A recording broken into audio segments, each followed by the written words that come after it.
There's a moment in Season 7 of Welcome to Plathville that almost feels too quiet, too simple, to be devastating.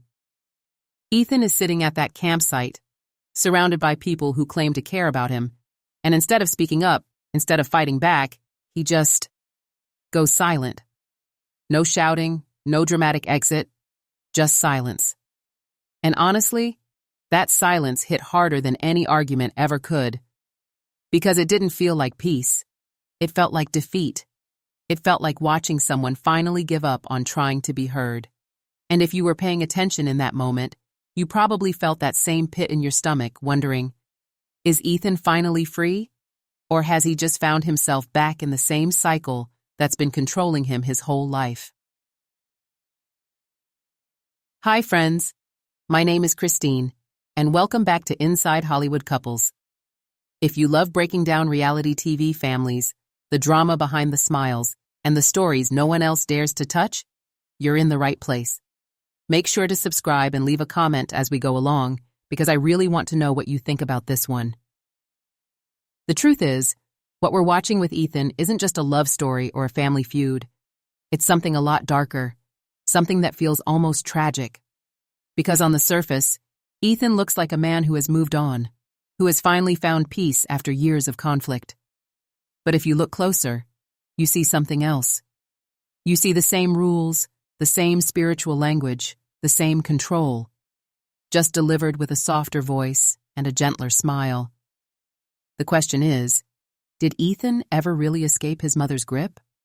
Or did he marry her shadow all over again, right there on national television? To understand what happened to Ethan, we have to go back to where it all started, his childhood in the Plath household.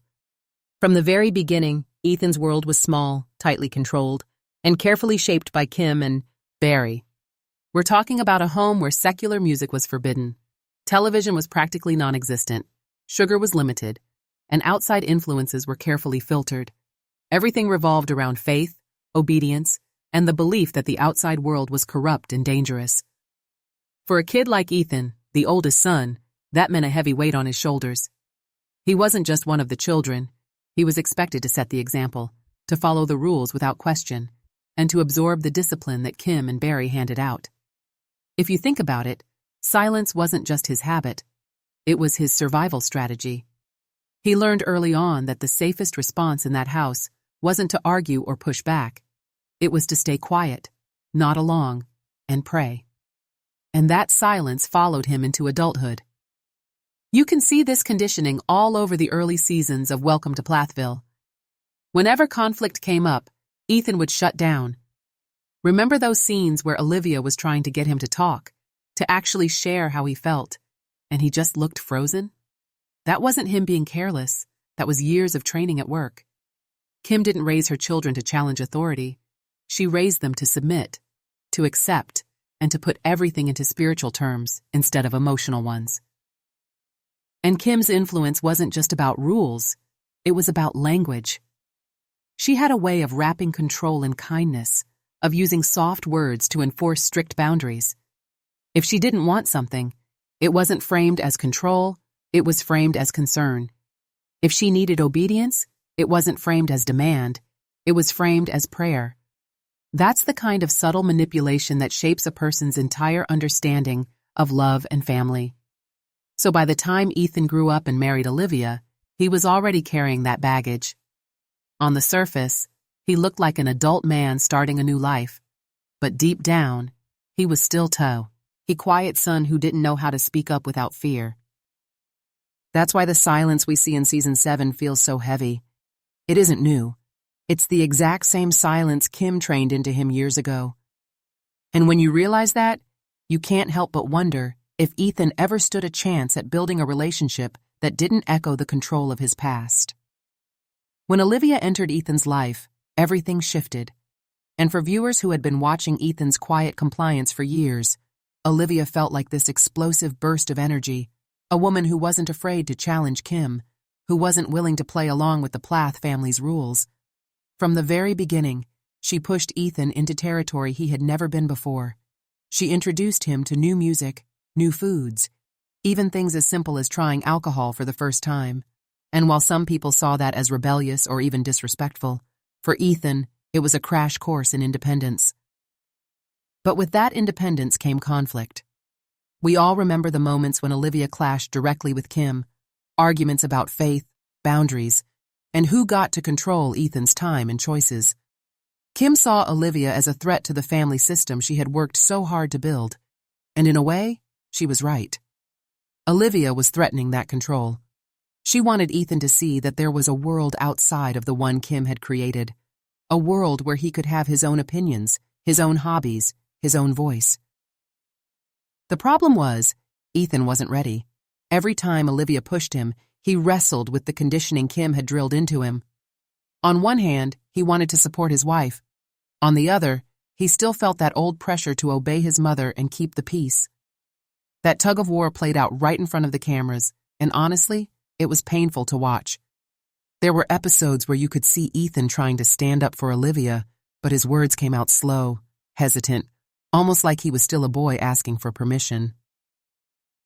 At the same time, Olivia wasn't exactly gentle in her approach. She was passionate, outspoken, and sometimes confrontational. That energy clashed with Ethan's quiet, passive style, and it left both of them exhausted. Viewers saw their arguments, the long silences, the frustration on both sides. But it's important to remember, Olivia wasn't just fighting Ethan. She was fighting Kim's voice inside of him. And that's not a quick battle to win. Still, Olivia did something no one else had done. She challenged Ethan to grow. She pushed him toward therapy, toward self-awareness, toward asking questions he had been trained never to ask. And for a while, it worked. There were glimpses of Ethan learning to express himself, to enjoy small freedoms, to imagine a life that wasn't just about obeying someone else's version of God's plan. But growth is messy, and for Ethan, it was exhausting. By the end of their marriage, you could see the toll it had taken. He looked drained, worn down, almost like he didn't know who he was supposed to be anymore. And that's the moment when the door opened for Hannah, someone who felt safer, quieter, and far less demanding. On the surface, she looked like peace. But the question is, peace at what cost? When Hannah entered Ethan's life, the shift was immediate. After all the tension, shouting, and heavy emotional battles with Olivia, suddenly, here was someone who seemed to bring calm. On camera, Hannah appeared gentle, soft-spoken, respectful, and completely in line with the values Ethan grew up with. And for a man who had been stretched and pulled in every direction, that gentleness must have felt like relief. The contrast between Olivia and Hannah couldn't have been more obvious. Olivia challenged Ethan at every turn. She wanted him to question authority, to talk through conflict, to grow even if it hurt. Hannah, on the other hand, offered comfort through agreement. She didn't argue with Ethan, she soothed him. She didn't push him to explore a world outside of his upbringing, she stayed firmly within it. And that made Ethan look, at least on the surface, like a man who had finally found peace. Viewers picked up on it right away. Gone were the heated arguments, the slammed doors, the long, awkward silences between Ethan and Olivia. With Hannah, everything seemed smooth, calm, almost too perfect. She was supportive, always smiling, always reinforcing Ethan's choices.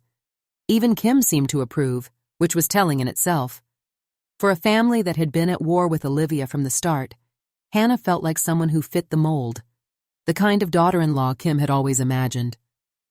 But if you looked closer, there was something unsettling about that calm. Because real peace usually comes from growth, from hard conversations, from facing the truth about yourself. What we saw with Hannah looked more like submission disguised as harmony. Ethan wasn't speaking up more. He was speaking less. He wasn't building independence. He was falling back into the old patterns of silence that had defined him since childhood. That's what makes Hannah's role in this story so complicated. On one hand, she does seem to care for Ethan, to provide him with the comfort and steadiness he craves. On the other, she represents everything Kim taught him. The idea that control can be gentle, that love means obedience, that prayer replaces discussion. For Ethan, Hannah must have felt like home. But when home has always been a place of control, is returning to it really a victory? Or is it just the next chapter in the same story? And that's where the audience is left torn. Do we call this peace, or do we call it surrender? Because the Ethan we see with Hannah isn't fighting anymore, but he also isn't fro. Hecho. The most haunting part of this story is how easily Hannah's presence mirrors Kim's influence. It's almost as if Ethan traded one authority figure for another. The faces changed, but the pattern stayed exactly the same. And if you've been paying attention, the parallels are impossible to ignore. Let's start with silence. With Kim, silence was survival. She set the rules, and Ethan learned to obey quietly. With Hannah, silence looks like peace. She doesn't demand that Ethan speak up. She lets him retreat into that comfortable quiet. But the effect is the same. Ethan doesn't develop his voice. He suppresses it.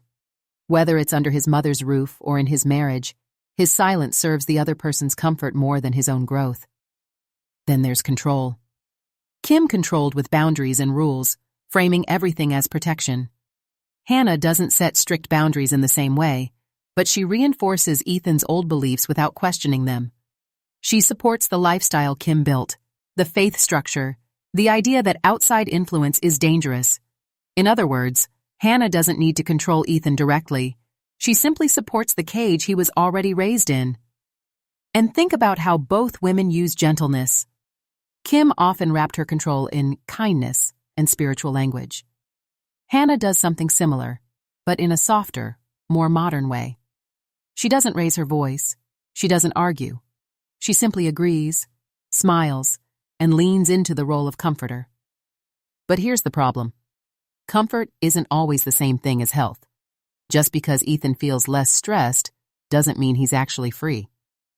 The most striking parallel, though, is the way both women position themselves in Ethan's identity.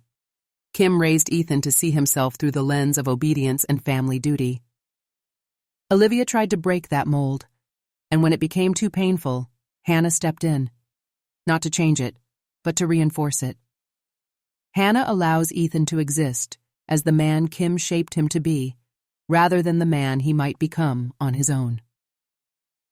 That's why this calm after the storm feels more like déjà vu than true healing. Ethan isn't being challenged to grow. He's being sheltered from growth. He isn't building his independence. He's finding another woman who makes silence feel safe. And that's where the audience's unease comes in. We've watched Ethan struggle. We've rooted for him to find his voice. And yet here he is, back in a dynamic that looks eerily familiar. So the big question becomes, has Ethan really moved forward? Or has he simply returned to the same patterns, with a different face playing the role of Kim? Because when you strip away the smiles, the gentleness, and the appearance of peace, what's left is the same haunting truth. Ethan has never really escaped his mother's shadow. And that's where Ethan's story leaves us, in a place that looks calm on the surface, but carries a storm underneath. Because when you strip it all back, the question isn't really about Olivia or Hannah. It isn't even about Kim. It's about Ethan. Will he ever learn to separate his own voice from the voices that shaped him? Or will his silence always be the language of his life? For fans who have watched from the very beginning, this journey feels bittersweet. We've seen Ethan grow, stumble, fall, and repeat the cycle. We've wanted him to break free, to stand tall, to finally show the world who he is without fear. But as Season 7 draws to a close, the truth is hard to ignore. Ethan still feels like a man living in someone else's story. And maybe that's why this chapter hits so hard, because it forces us to ask, how many of us carry the same silence, the same patterns, the same echoes of our past? If you've been following this story as closely as I have, let me know what you think in the comments. Is Ethan finally at peace? Or is this just another form of control?